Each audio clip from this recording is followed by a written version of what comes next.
이번 시간에는 우리 본 교재 나가기 전에 먼저 이 농업 전반에 대한 식물 일생에 대한 이야기를 먼저 하고 그렇게 우리 교재를 나가도록 하겠습니다. 우리 재배라는 개념이에요.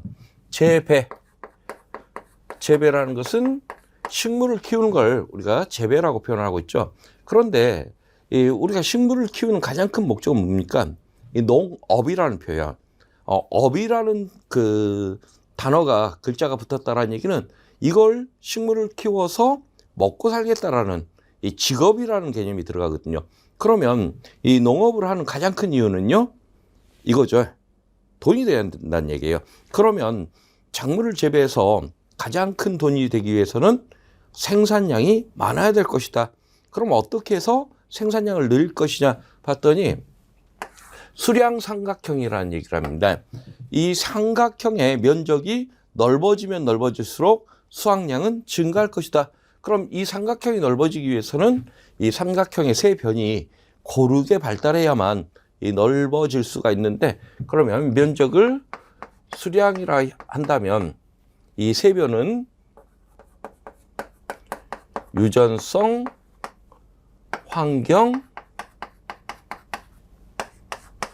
기술을 의미합니다. 그래서 유전적으로 우수한 품종을 선택을 해서 그 품종에 알맞은 환경에서 우수한 재배 기술을 적용했을 때 우리가 가장 많은 수확량을 얻을 수 있을 것이다. 그런데 우리 시험에서는 이 유전과 관련된 문제는 거의 출제가 되지 않습니다. 그래서 유전과 관련해서는 이 육종이라든가 이러한 내용들이 우리 재배학에 포함이 되어 있긴 하지만 이 육종과 관련된 내용은 거의 출제가 되지 않고 이 환경과 기술, 그 중에서도 우리 농업재해보험은 농업재해예요.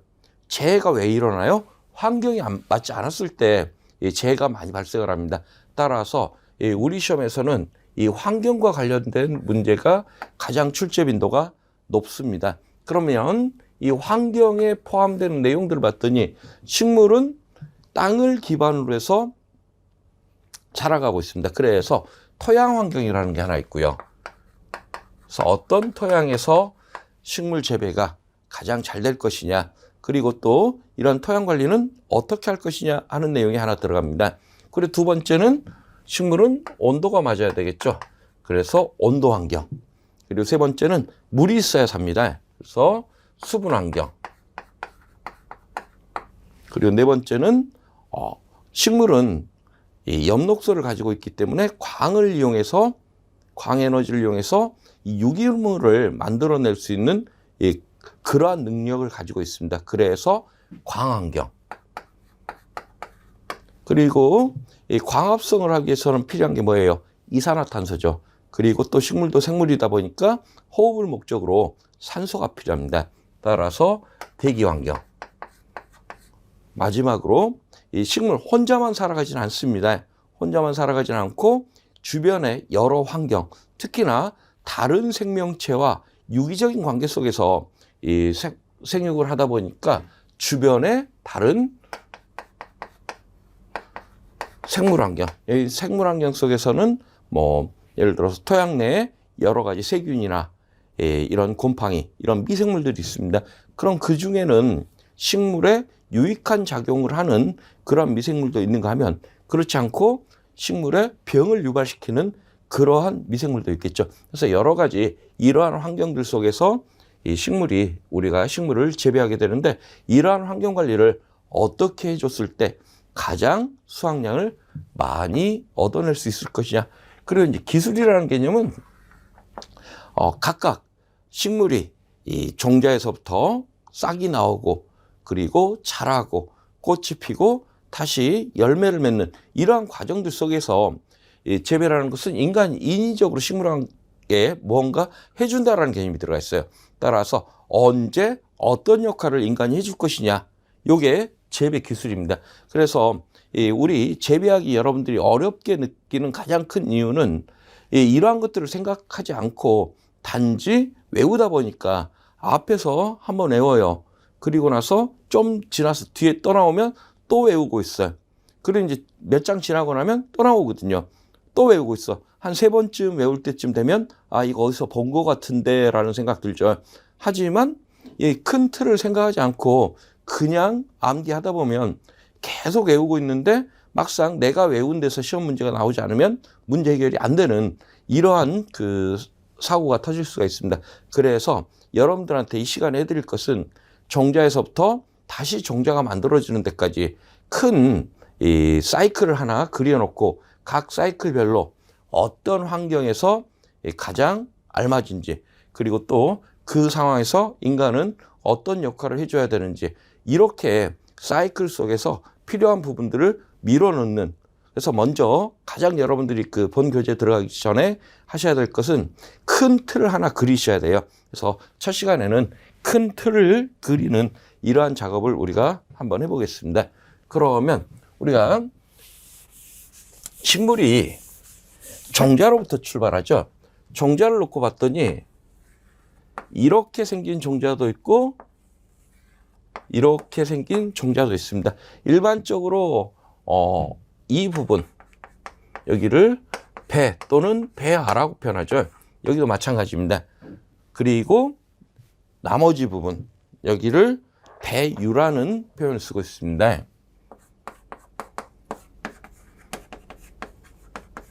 그리고 여기 같은 경우에는 이게 배유일 수도 있고 아니면 떡잎일 수도 있어요.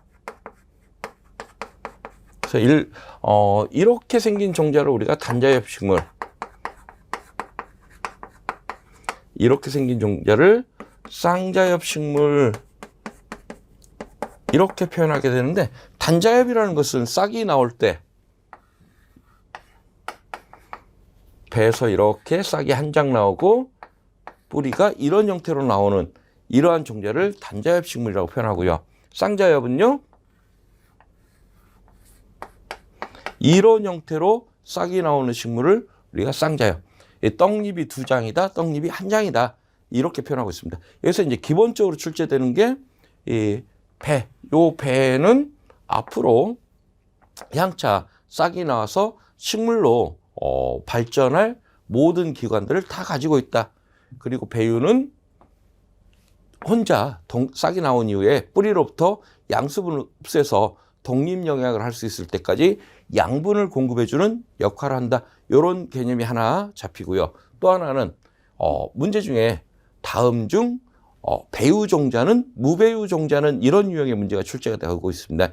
그러면 배유 종자는 뭐고 무배유 종자는 뭐고, 우리 모든 작물의 종자를 전부 다 배유 종자, 무배유 종자 이렇게 딱 양분해서 전체 외울까요? 우리 그 국내에서 재배하고 있는 식물의 종류가 몇 가지나 될까요? 그 많은 종류를 누구는 이쪽, 누구는 이쪽 이렇게 외울 수는 없습니다. 그러면 공부량이 너무 많아져요. 그래서 이렇게 생각하시면 돼요. 지금 단자엽 식물 같은 경우 어때요? 배유 싹이 나왔는데 배유를 이렇게 옆구리에 차고 있습니다.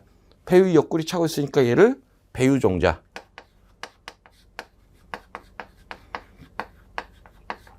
쌍자엽 식물은 어때요? 배유 대신에 이렇게 2장의 떡잎이에요. 얘는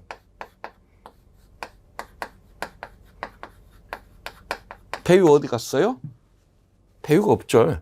그래서 이 쌍자엽 식물 같은 경우는 이렇게 배유를 갖는 경우도 있지만 이 떡잎으로 이렇게 올라오는 경우도 있습니다. 떡잎으로 올라오는 종자들 같은 경우는 배유가 태화되는 케이스거든요. 그래서 배유가 나타나지 않습니다. 그래서 이런 경우를 무배유 종자. 그러면 싹 나오는 게 이렇게 나오더라, 배유 종자. 이렇게 나오더라, 무배유 종자. 이러면 안 해보셔도 되겠죠. 그런데 제가 문제에서 출제된 지문에 나와 있는 이 식물에 싹 나온 걸 한 번도 안 봤어요. 전 싹 나오는 거 한 번도 못 봐서 문제가 안 풀려요. 이럴 수도 있죠. 그러면 또 이렇게 생각하셔도 돼요. 지금 단자엽 식물 같은 경우는 배유 종자입니다. 그럼 단자엽이라는 것들은 특징을 봤더니 잎이 이런 형태로 생겼어요. 뾰족뾰족하게 생겼습니다. 그리고 쌍자엽 식물은 잎이 우리 일반 나뭇잎처럼 그래서 나란히 맥, 그물맥, 이 인맥이 나란히 생겼다. 그리고 그물맥으로 생겼다. 이런 표현 쓰게 되는데 이렇게 인맥이 뾰족뾰족하니 나란히 맥을 형성하고 있다. 그런 애들은 단자엽식물, 따라서 배유종자로 판단하셔도 맞습니다. 이렇게 요령을 부려서 문제를 푸셔야지 외우셔서는 안 된다. 그럼 우리 이런 얘기 한번 해볼까요? 대나무는 배유종자일까요? 무배유종자일까요? 아니면 대나무는 단자엽식물입니까? 쌍자엽식물입니까? 대나무, 나무니까 쌍자엽이다? 아니죠. 대나무 잎이 이렇게 생겼습니다. 대잎이 이렇게 생겼죠. 그래서 이 대나무는 나무라고는 하지만 이 단자엽 식물에 포함이 되고 있어요. 이렇게 해서 싹이 나오게 되면 이제 점점 자라가겠죠. 그러면 자란다, 성장한다 하는 것은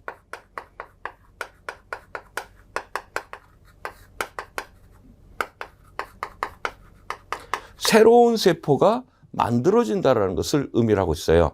그런데 식물은 세포가 만들어지는 위치가 정해져 있습니다. 아무 데서나 세포가 만들어져서 자라는 게 아니라 세포가 새롭게 만들어지는 위치가 정해져 있다 보니까 이 자라는 위치도 정해져 있다는 얘기예요. 그러면 일단 단자엽식물, 쌍자엽식물 모두 다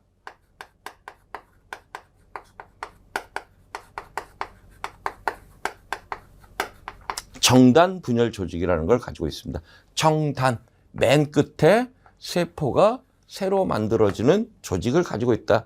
그럼 맨 끝에 있다 했으니까 이렇게 줄기 끝, 그리고 뿌리 끝, 이쪽에는 세포가 새로 만들어진다는 얘기예요. 따라서 단자엽식물이 됐든 쌍자엽식물이 됐든 위로 키가 크고 그리고 아래로 뿌리가 뻗어 내려가는 것은 이렇게 맨 끝부분에 이 세포가 새롭게 만들어지면서 자랄 수 있는 이 세포가 만들어지는 이러한 원리로 해서 키도 크고 그리고 또 뿌리도 뻗어 내려갈 수 있습니다.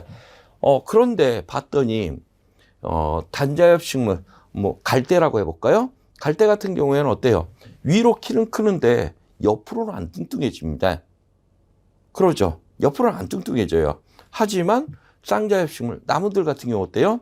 나무들 같은 경우는 위로 키도 크지만 옆으로도 뚱뚱해집니다. 직경생장을 하느냐 안 하느냐. 요 차이를 봤더니 줄기를 이렇게 잘라서 단면을 봤더니 단자엽식물 같은 경우에는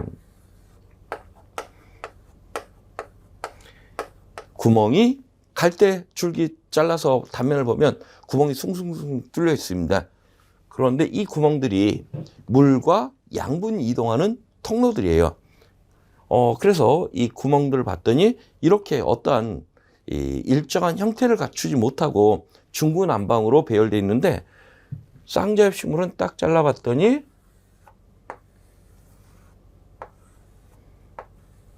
이렇게 환상형으로 배열되어 있습니다. 그런데 이 바깥쪽이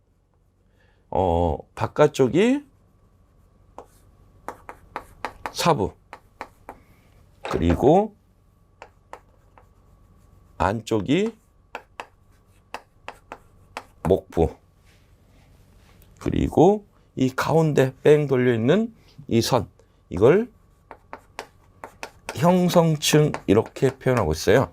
이 사부라는 것은 입에서 만들어진 광합성 산물, 탄수화물이 아래로 내려가는 통로가 되고요. 목부는요, 사부는 위에서 입에서 만들어진 이 탄수화물이 아래로 내려가는 통로. 목부는요 반대입니다.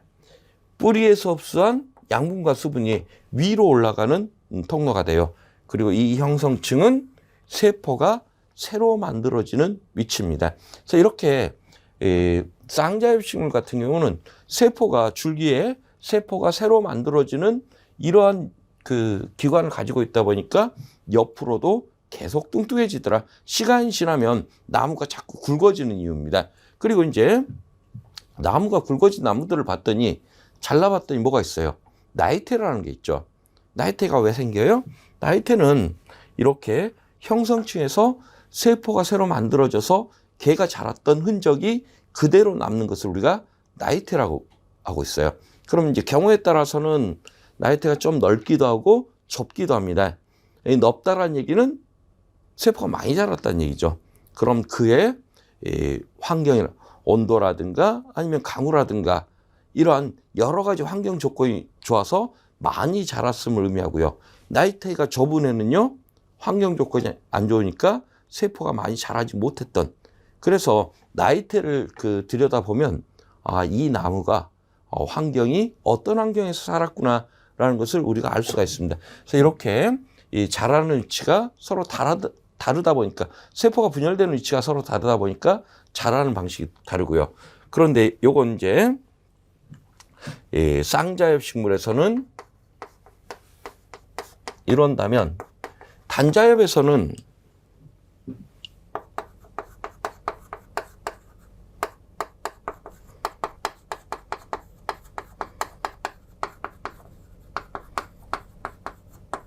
절간 분열 조직이라는 걸 가지고 있습니다.